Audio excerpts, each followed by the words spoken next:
Welcome to another edition of Aaron Smith Can't Lose. It's been a while, been a little over a year. I thought I was done, but I guess not. It's like Godfather, I guess. Just when I thought I was up, they pulled me back in. But this is it, for sure. As many of you know, I have a daughter now, and those who have kids, you have to spend most of your, if not all your time, with them and their time and energy, and you don't have the time to yourself. And it's just hard for me to, just sit down and just talk on an app or a recording just to say how I feel about certain events. And back then I just didn't think I would have it be possible. Not to mention that my last episode was called This Is It, Goodbye, See You Later, maybe. That's pretty much the theme of my podcast, with the starting and the stopping. But I had a actually valid reason, because birth of a child and raising a child, that was what my number one priority was, as well as raising her and taking care of her, and taking care also of my wife, and just doing the things that grown folks need to do. And this is going to be a limited run. I don't know how many I'm going to get out, and I don't know if this will be a continuing, but since I have a little time, I figured, why the hell not? So here we go. So it's been about over a year, I believe. No, I should say October was the last episode I did. So a little over 6 months. Let's see, November, December, January, February, March, April, May. So 7 months. Yeah, 7 months since I did another show. And like I said before, that was supposed to be the last one, but here I am. And a lot has changed. I have changed. I think I've grown, personally, as a man, and being a father now, you have a different perspective on life and how things go, and you can't go around doing things that you used to do. You can't say certain things that you would normally say. I mean, you can still say them. You just have to probably just, I know I just think twice about everything I do now. No matter how small it is, no matter how petty or minuscule it might be to somebody else, I have to do that because, I have a family now. It's not just me. So everything I do affects them as well. So can't just go off on somebody or say something that them personally may not like, or so it's like I really have to just chill on that. But I'm not saying I'm not going to just be myself. I just have to be a more, I guess, seasoned version of myself, a more down to earth, and not necessarily go off the wall as like I usually have done in the past. And I realized that now. So I'm still gonna run my mouth and say certain things that I have to say. It's just not gonna be probably as intense, if you will, or how as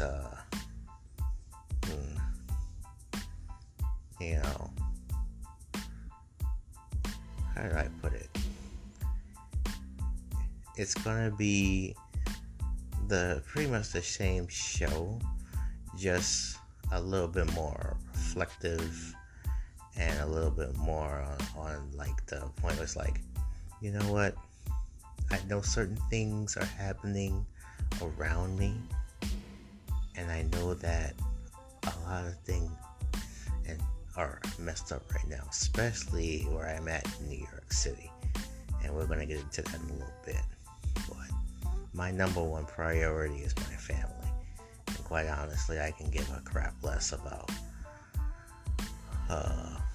who's running for president or who do you got in the World Series or, shit like that. That I guess at one point in my life was like, why not? That was more important, but I just think that that's the best thing for myself and my family. But I'm still gonna, say what I have to say. It's just not number one anymore. It's like number 2, maybe sometimes 10. But those who are parents, those who have kids, they know where I'm coming from. So, my daughter, that's my world, my wife, and, going to work and doing what I gotta do and coming home. And everything else is in between. Now that we got that going and we got that pretty much out there so everybody knows what's up with me. And, well, what should we talk about first? Alright, I guess New York City. That's where I'm from. We got this little situation. I guess, nothing's little about this migrant situation where people are coming across the border in Mexico and getting into like Texas and California and all these other states, and they're being sent to what we call sanctuary cities out here. And New York is one of them. That's where I'm at. Chicago, mostly Democratic, mostly blue states. And when you get the title, you have to go about it and do what you have to do to help these people. And that's where we are. And hey, I'm just going to get into it. I believe that everyone is entitled to, housing and food and shelter and a job and a place, the essential basic rights.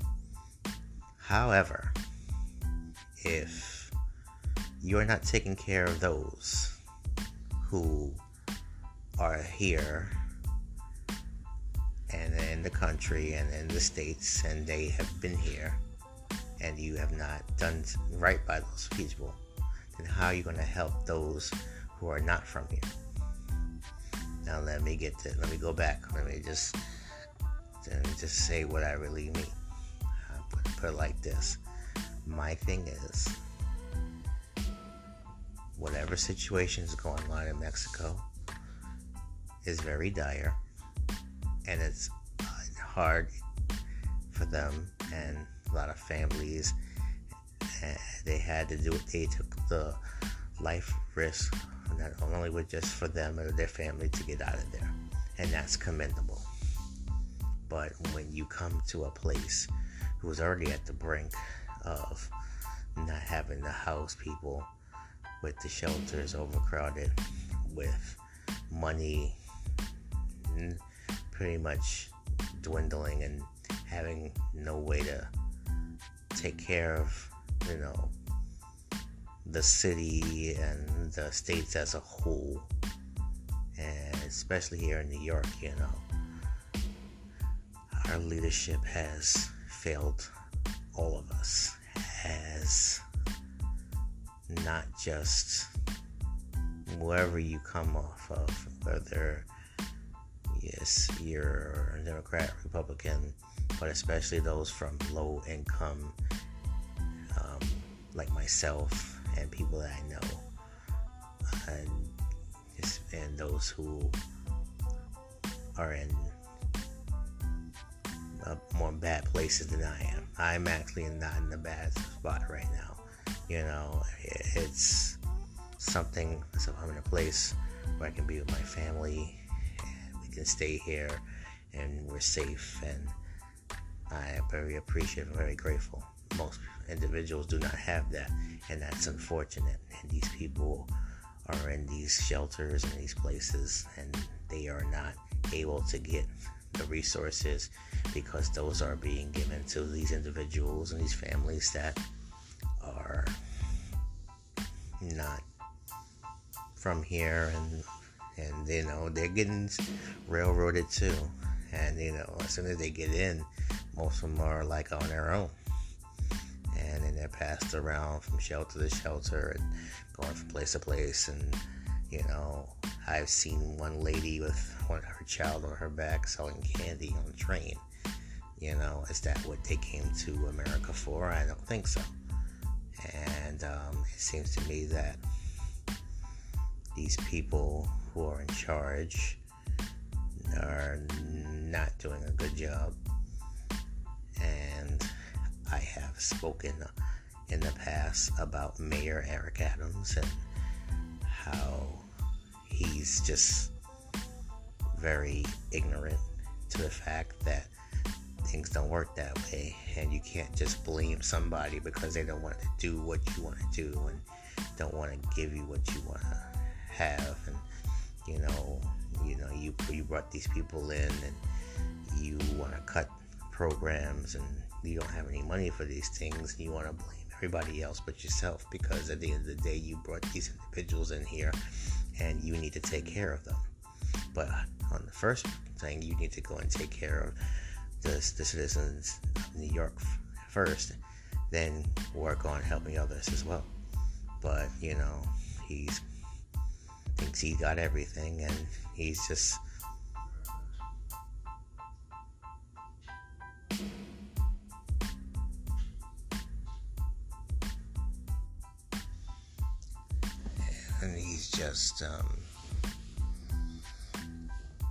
he's not doing a good job when it comes to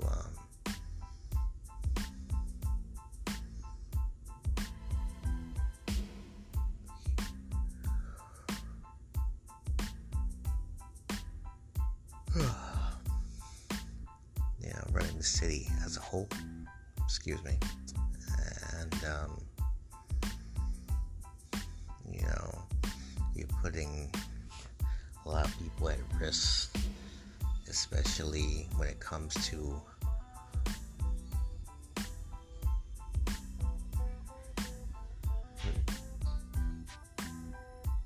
single people, single men in schools,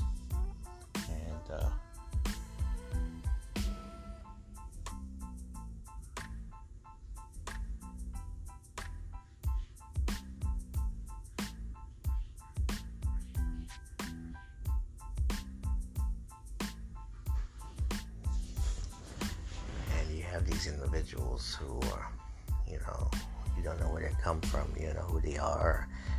And I know that school is out here in New York City.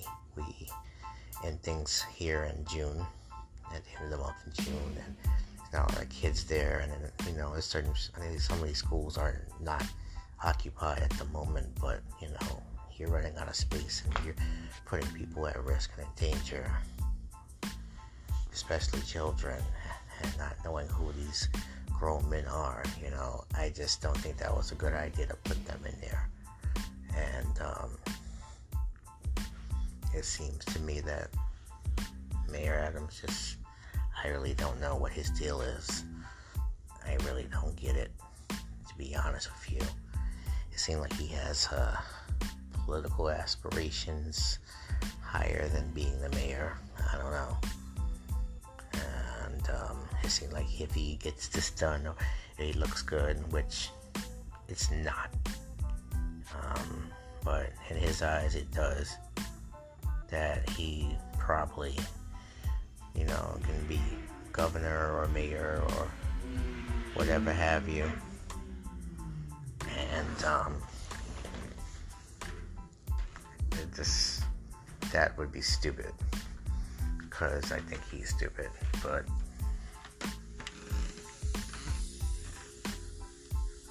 you alright?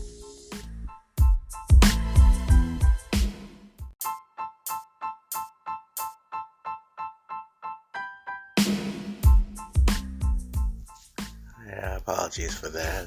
Just had to check on my wife and my baby. Recording this late. It's 9:22 here on the East Coast. So, like I said, I get time to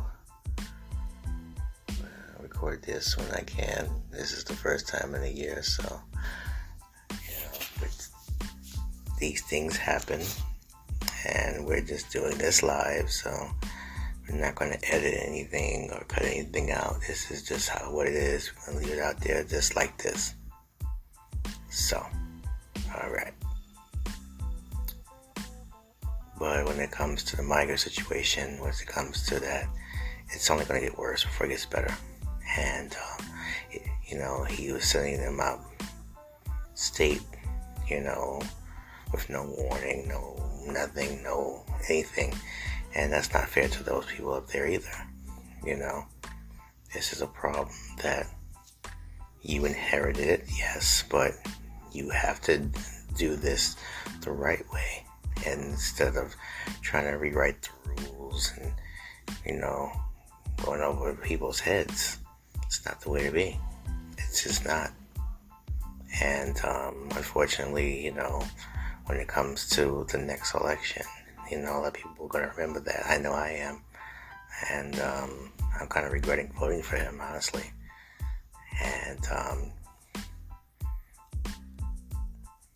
I guess he was the quote-unquote safer choice between him and Curtis Lewa, the Guardian Angel founder. But I've gone on record, and I'll just say it again, that I believe if Sleeper was mayor, none of this probably would have been happening. Would we have more interaction with the police, with a brown community where it's negative? More than likely. Would have all this stuff have gone on, with the subway bombing and the attacks, and we're going to get into Jordan Neelys in a little bit. I have a lot to say about that as well. And would that have gone on still? Definitely. But I don't think it would have been this bad, especially for somebody who's an ex-police officer, who is now the mayor. Even though he was a transit cop, he was still a police officer. I mean, he should know better, when it comes to, handling crime. But I guess not.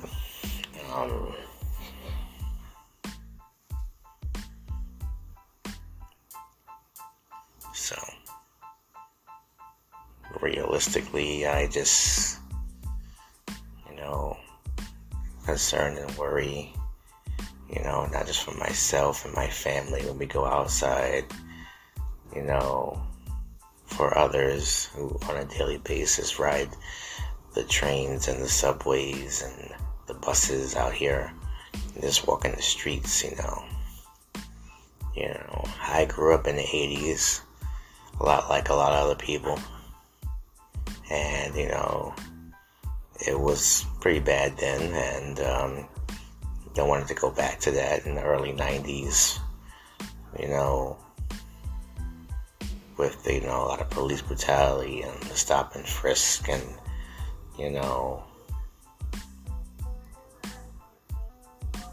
we don't know if we want to go back to that, but hey, it seems to me that it would not help the situation, might make it worse on a crime standpoint. As far as the migrants are concerned, it's either he helps them maybe possibly get temporary visas so they can work and help and do everything the right way, like everybody has to do. Everybody has to work for theirs. Everybody has to apply for theirs. If they go about it doing the right way, instead of, spending taxpayer money on these things, then it's a possibility that it'll work. But it seems like he just wants to do his own thing, and everybody's going to have to monitor that and see what goes on from there, because eventually, the governor here, Kathy Hochul, I don't know what her stance is on all this. She seems like to have like the ostrich with her head in the sand, when this guy Adams does things. I know that they've been on the same page a lot of other things, but it seems like she's just not really saying much on this issue. And it's just, the leadership here is just bad on all counts. And I don't know if that's going to get any better or any worse, but hey, we shall see. And it's not even June, July. A lot of things have gone crazy. People getting hurt in the street, people getting shot at and killed and assaulted and all this other shit. And especially in the summertime when the temperature rises, unfortunately, so do people's tempers. So people get stupid and they don't know how to act when it gets hot. So it's, like I told my fiance, I tell her, listen, we just gonna go out for the basic things, go to the store, come back, take baby girl out for a walk early, come back, because there's no, it's just the same part that people have to change their routines, and people have to not do the things they like to do to enjoy themselves and do the right and have fun, and because of all these knuckleheads that like to cause shit and start trouble and hurt one another. And it's always the same people, people from the block, people who live in the same neighborhoods as you, that do this stuff, and it's fucked up. So only going out when you need to go out, appointments, store runs here and there, but that's it.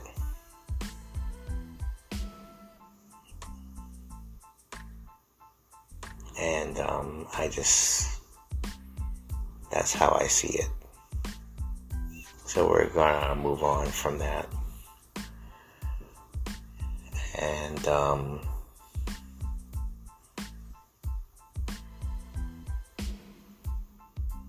what else I wanted to discuss? Oh yeah, the basketball player, John Morant. Okay, so everybody knows about this guy. He's a basketball player for the Memphis Grizzlies, 23 years old, millionaire. First time he was in a nightclub with a gun, and then there were several incidents. They were saying that he had a pickup game with a 17-year-old, and I don't know if the 17-year-old whipped his ass in the game and he pulled a gun on him, and then they were shooting lasers at security in a basketball court, I believe, in somewhere in Denver. I'm not sure about that, but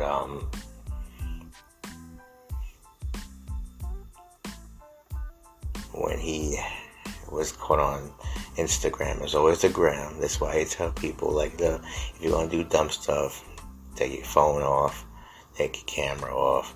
If you got friends and you that wanna do goofy stuff, give somebody else your phone, or leave your phone at way home, or just cut it off, because these things end up biting you in the ass, which it did towards him. 23 years old, and the world at your feet. Yeah, Gatorade deal, no, Powerade deal, I believe, that's gone. And had a sneaker come out with Nike. Like, I believe that's still on the table, but they took it off the website from this recent incident where he was in a car and listening to some rapper, NBA young boy, whatever, and flashing a gun again on the gram, and his friends saw that, and then he took it off quickly, but not quick enough because it was already there, and, for the world to see. And he was so apologetic the first time, being that he's got caught, got suspended 8 games, had to do a rehab facility, whatever happened in Florida for it was a week or whatever it was. It wasn't long enough because he did it again. And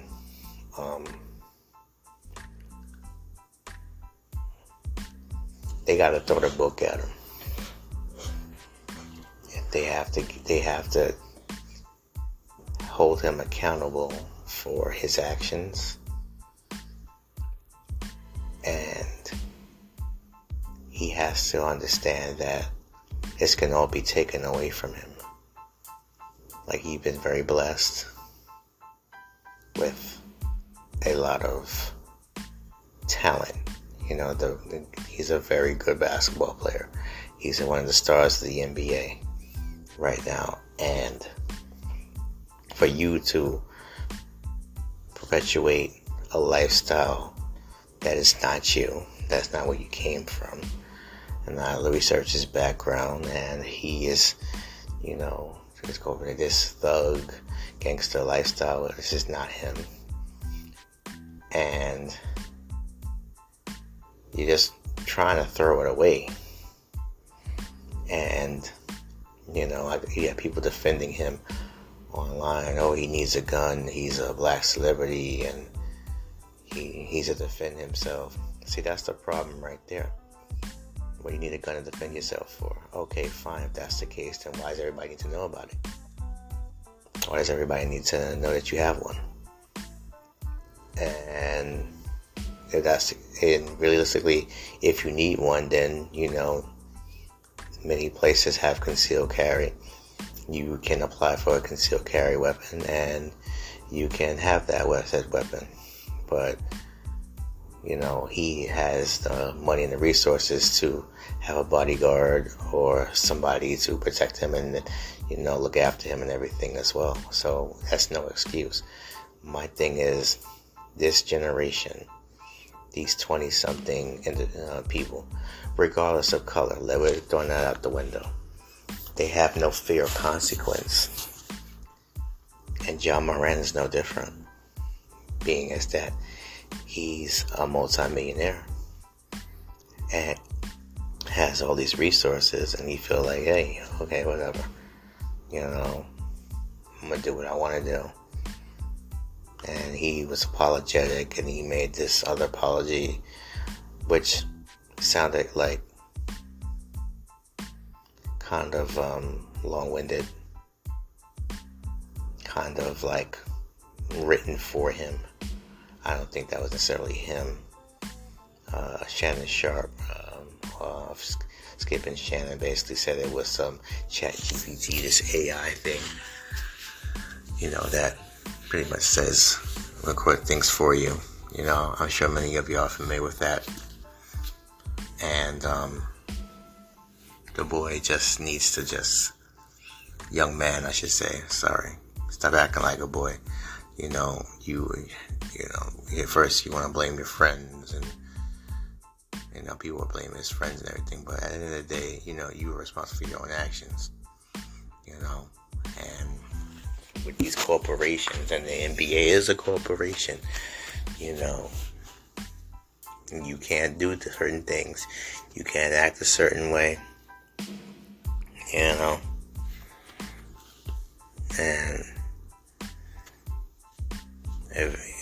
if anybody who loves John Morant, and if he has a problem, because I ain't saying that he had a mental health issue, If that is the case, then get the help that you need. But don't make that your excuse for what you do. Because a lot of people have problems, a lot of people have issues going on with them, and they look far off worse than John Morant is. So I just want him to ask himself, is it worth it? $200 million contract, sneaker contract, power contract. That can all go poof. And I joked a while ago about he may become one of them ESPN 30 for 30 stories. He's well on his way if he don't stop what he's doing. And usually those stories don't end up right. They don't turn out good.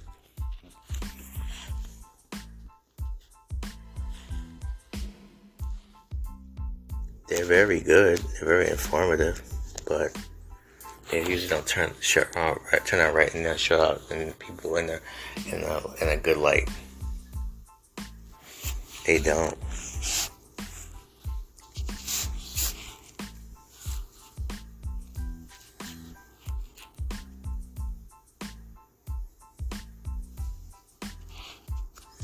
So hopefully he gets his shit together. It's very hard to make it to the NBA, even being a low-level player, but to be on a top-tier player and then be on the level that he's on, and to do the things that he does to blow it all, he needs to stop and nip this in the butt now. And whatever issue you have, whether it's physical, mental, whatever, some people say he might be on some kind of narcotic, whatever he has helping with that, it's fine. And he has both parents, and they say, that starts right there. A lot of parents want to be their child's friend, and sometimes that goes against them, and that may be the problem with Ja's father, trying to be his buddy, his friend. Want to fight against Shannon Sharp in that game a while ago against the Lakers, doing stuff like that, that immaturity. You're supposed to set the example. Maybe that's the reason why Ja is the way he is. We're not sure, but he needs to get some help if that's the case. But he still needs to do some time away from the game. He needs to be suspended. Some people said a year. Some people said, indefinitely. But the NBA has one of the best player unions in all major sports, if not all major sports. Second to, I think, Major League Baseball, who obviously has the best union. The NFL is the worst. They treat their players terribly. And even the NHL is better than them. But the NBA is up there, top 3, bar none. But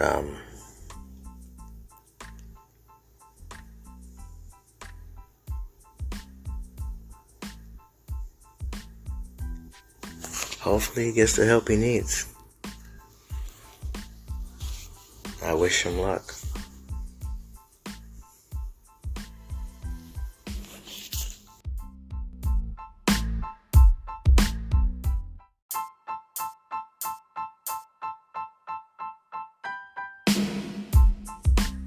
Now I want to finish up the show today regarding Jordan Neelys, the young homeless man who was killed by another gentleman by the name of Daniel Perry, I think his name is Daniel Penny, who was a 24-year-old Marine. Everybody knows the story. Was on the train. This is what I've been talking about all the time, about ways the trains have gotten, how crime has gone up, a lot of homeless people, a lot of issues, a lot of people getting attacked, people getting hurt, and a lot of people tend to not be bothered and they just want to keep to themselves and to protect themselves. And sometimes that's perfectly understandable, but sometimes you just gotta do what you gotta do. But this trip decided to take a little extra and place Mr. in chokehold. Mr. Neelys in chokehold. And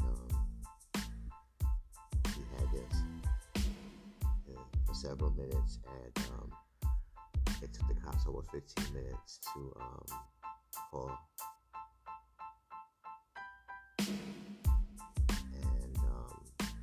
they never got there on time, and by the time the EMS and everybody came, he was dead. And before I get really into it, I just want to go and say that this is what New Yorkers have to deal with on a regular basis every day. We're accosted by individuals with mental illness issues, substance abuse issues, homeless issues, and yes, it's unfortunate that they do, and people do slip through the cracks. However, there are a lot of these people who have the necessary things to help them, and most of them do get to the trains and they do the private trains, and it's like they mess with others. I don't think Mr. Neelys was one of those people. However, I don't think he deserved to die. And on Mr. Penny's account, on his side, they say he's a hero and he saved a bunch of people. I don't think that's the case. But I think that he did what he had to do, what he thought he had to do in his right frame of mind to de-escalate the issue. But this chokehold thing and restraining him and not having him being able to breathe and all that, those Eric Gardner vibes and stuff, that's what I see. And that's my problem I have.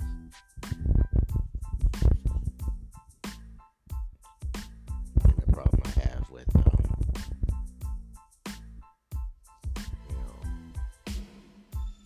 there were different ways to restrain him other than doing that. And the people around him, they one could have held his legs down, the other one could have had his hands down. There's other ways of restraining individuals. There's no way that man had to put him in a chokehold for that long. For George Floyd, you go with know what that did. 9 minutes on his neck. Now, you got the people on the right saying that this has been racially motivated. I don't see that as the case either, but when you see a black victim and a white male perpetrator, that's basically what the people are going to see. So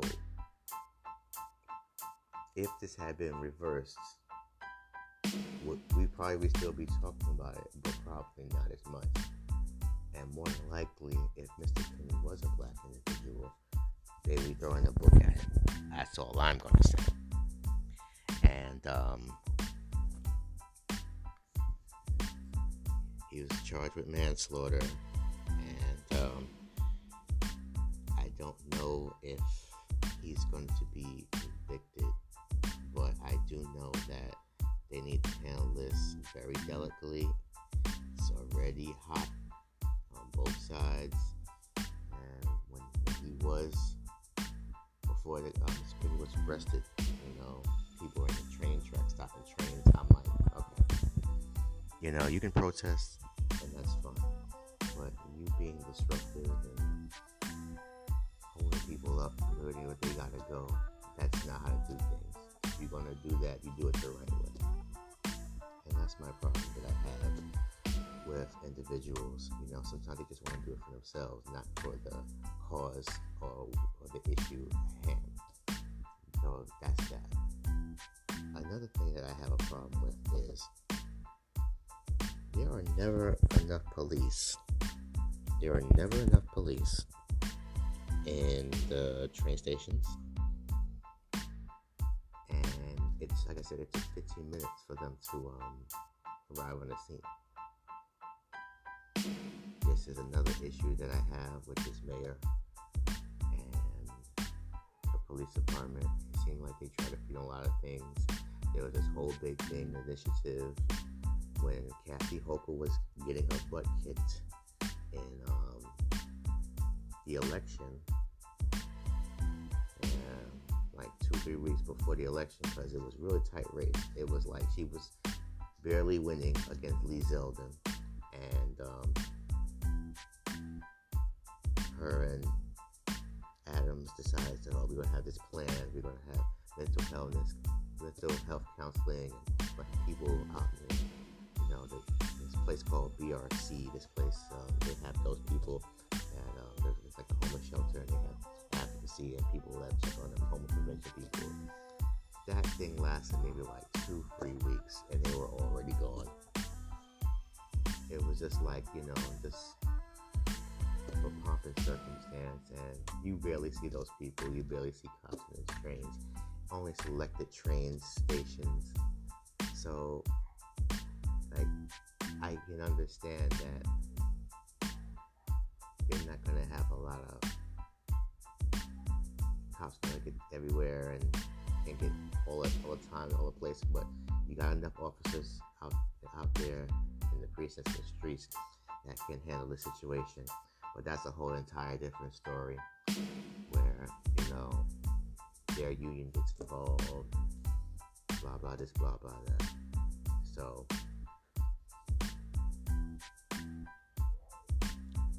I know that there's going to be a lot of eyes on this trial, and to be honest with you, I don't feel confident that Mr. Clean will be convicted. This has Bernie Goetz feelings, or Goetz feelings. I don't know. Many people are not familiar with that. You can Google him. He was a subway vigilante, Bernie Goetz. This has those type of vibes a little bit. He was a man who was riding a train in the 80s, and several individuals accosted him and bothered him on the train, where he was to the point where he shot said individuals, and I believe he did. I don't know if he shot or killed somebody, but just Google that. Google Bernie Goetz, and he went to trial, and I believe he got off. But bottom line is, nobody's Batman. This is a superhero movie. This is real life. Ain't nobody will be no vigilante. Nobody's the Punisher. You realize you should be doing freaking jobs, and cops should be on the trains. And I'm not saying this would still happen, but maybe, just possibly, Mr. Lilly would still be alive. And that's all the time I got for today. I want to thank you all for listening, and I want to thank you for all coming back for me. So, like I said, it's going to be a limited run. It's going to be, when I can get it, when can I get it in, how can I do it, got my daughter now, so all my time is invested in her. So I'm looking forward to the next episode, whenever that may be. But until then, this is Aaron Swift Can't Lose.